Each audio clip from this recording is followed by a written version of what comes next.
And welcome back to the Isiah Factor Uncensored. We're talking about guns now here in our community and around the country. We recently had a verdict in the James Holmes case where he was sentenced to life in prison instead of death in the Colorado shooting. We've also had a recent event in Lafayette, Louisiana, and also one in Tennessee.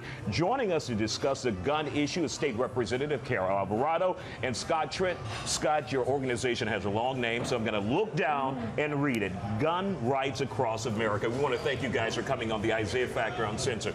Do we have a problem with gun violence in public places around this country? Absolutely. I mean, I love going to the movies, but I'm second guessing now whether or not I want to go into a movie theater. I think that guns have become too accessible. Look, I am a gun owner. I have a CHL. I have my license. I've been through the training. But when we pass laws like open carry and campus carry, I think it is a solution in search of a problem. Scott, what good is there for college students to have the ability to walk across campus with guns on their hip in a holster? What good does that provide this country? Well, keep in mind our new campus carry law that was passed. You're not allowed to open carry on the campus. It has to be concealed. It's also narrowed down to you have to be 21 and older, be able to have a CHL, to be able to carry that weapon. That narrows down the students that can carry. So we're not talking about 19, 20-year-old students. We've got, students in college that are veterans, older students who've served overseas, who are perfectly capable of defending you and me in a shooter situation.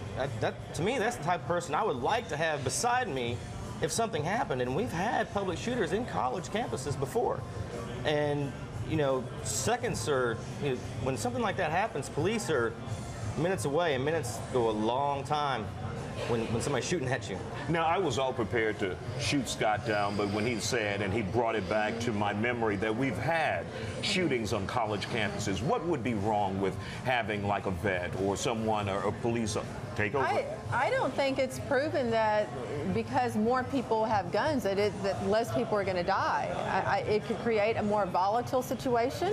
I just think that as lawmakers, as policymakers, there are so many more other issues that we ought to be paying attention to than making an environment, making it easier for people to carry guns.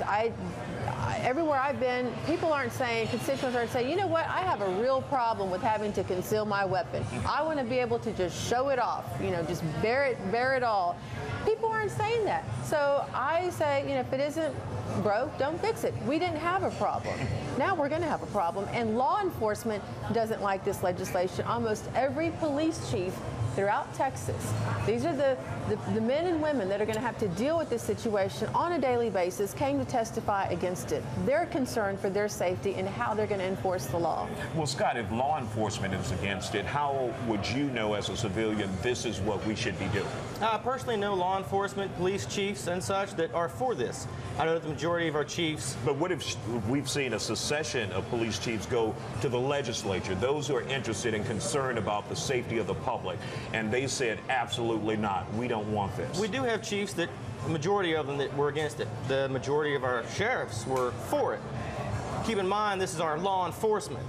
Personally, I believe that their job is to enforce law, not make law. We have 44 other states in this country that have open carry. 44 other states. I don't see any reason why they can do it without a problem for years, and Texas will have a problem with this. We have fantastic law enforcement officers in this state. I hear people say that it's going to be the old Wild West again. I don't think Texans are that violent.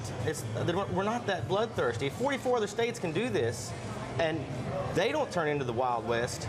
I don't see Texas doing that. Once this bill goes into effect, Houston and Dallas are going to be the largest metropolitan areas in the country with open carry.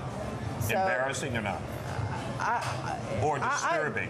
It's very concerning. I'm concerned for our men and women who are on the streets every day protecting us that now have this extra burden that they have to be concerned about. I think it's going to impede their ability to do their job. Scott, what benefit is there from carrying a gun publicly in front of everyone besides maybe frightening some senior citizens? The benefit to carrying openly is deterrent versus response.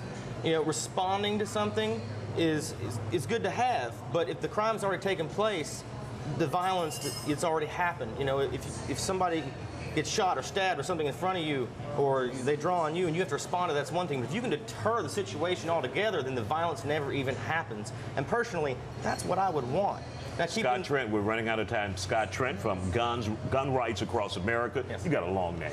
State Representative Pierre Alvarado. I want to thank you guys for coming on the Isiah Factor Uncensored. We'll be back more with hot topics and sports. Stay with us.